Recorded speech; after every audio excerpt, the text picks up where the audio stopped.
A principal função do nosso sistema cardiovascular é a de distribuição sanguínea para todo o organismo. O coração faz isso bombeando sangue para dentro dos vasos, para dentro de uma rede interconectada de vasos sanguíneos, onde esse sangue tem que chegar a cada uma das células que compõem o organismo. E destas células, esse sangue tem que retornar ao coração. Quando o coração executa essa função de bombeamento, ele realiza movimentos de contração, ejetando o sangue para dentro das artérias. E quando esse sangue ele é ejetado para dentro das artérias, ele exerce uma pressão contra a parede dessas artérias. E é essa pressão que nós chamamos de pressão arterial. A pressão arterial sistêmica e local nos tecidos precisa se manter dentro de uma faixa estreita para evitar consequências indesejáveis, como por exemplo, se a pressão arterial tiver um valor muito abaixo daquele que é considerado normal, nós temos o que a gente chama de hipotensão arterial. E isso pode prejudicar a perfusão dos tecidos que precisam da irrigação sanguínea, provocando disfunção desses tecidos ou até a morte tecidual. Um outro problema gerado por alteração nos valores de normalidade de pressão arterial é o aumento exagerado dessa pressão, que nós chamamos de hipertensão arterial. A hipertensão arterial pode lesar órgãos que a gente chama de órgãos-alvo e ainda pode levar ao que a gente chama de aterosclerose, que é uma das principais causas que levam às doenças cardiovasculares que mais matam no mundo.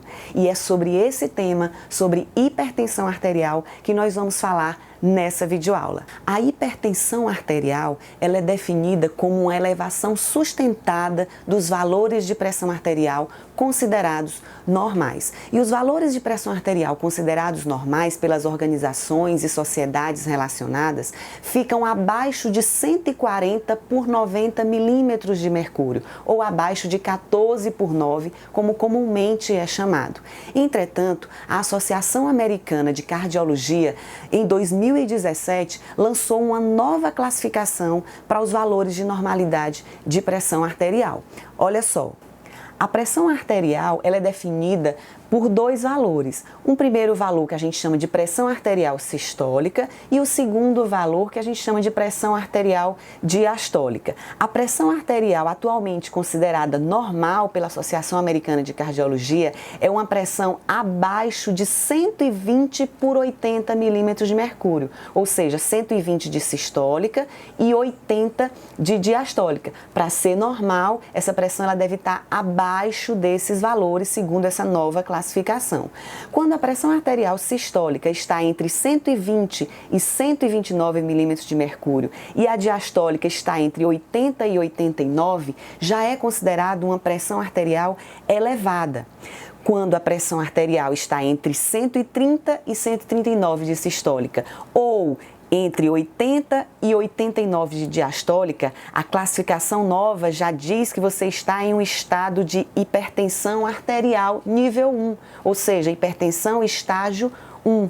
E quando as suas pressões estão acima ou iguais aos valores de 140 por 90 milímetros de mercúrio, você está numa hipertensão já estágio 2. A hipertensão arterial é uma doença grave, pois ela está associada a uma série de distúrbios metabólicos que podem levar a lesões de órgãos-alvo.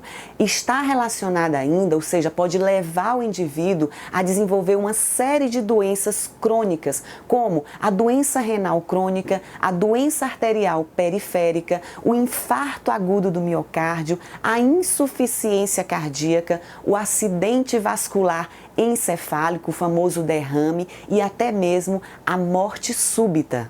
A hipertensão arterial afeta 1 bilhão de pessoas no mundo inteiro. A pressão arterial elevada é responsável por 2/3 de todos os casos de acidente vascular encefálico e ainda é responsável por metade de todas as doenças isquêmicas no mundo inteiro.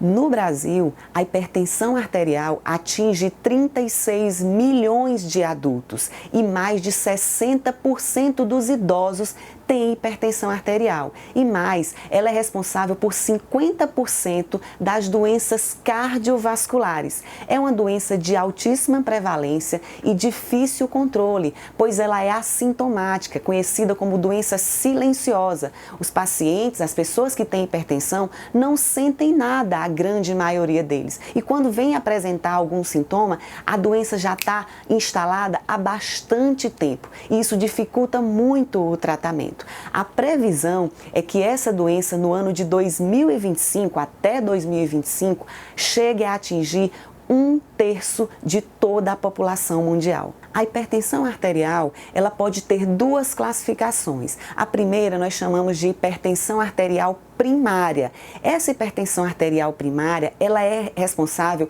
por 95% de todos os casos de hipertensão. E os outros 5% é um tipo de hipertensão que é chamado de hipertensão secundária, que é secundária a uma outra doença. Portanto, nessas nossas videoaulas, nós vamos tratar desse caso que mais atinge a população no mundo, que é a hipertensão arterial essencial ou hipertensão arterial primária. A hipertensão arterial primária ou hipertensão arterial essencial não tem causa conhecida. Ela é uma doença idiopática. Entretanto, existem fatores de risco que estão associados ao desenvolvimento dela. E esses fatores de risco estão relacionados ao estilo de vida. Por exemplo, a inatividade física, o excesso de gordura corporal e a ingestão aumentada de sal e gordura na alimentação.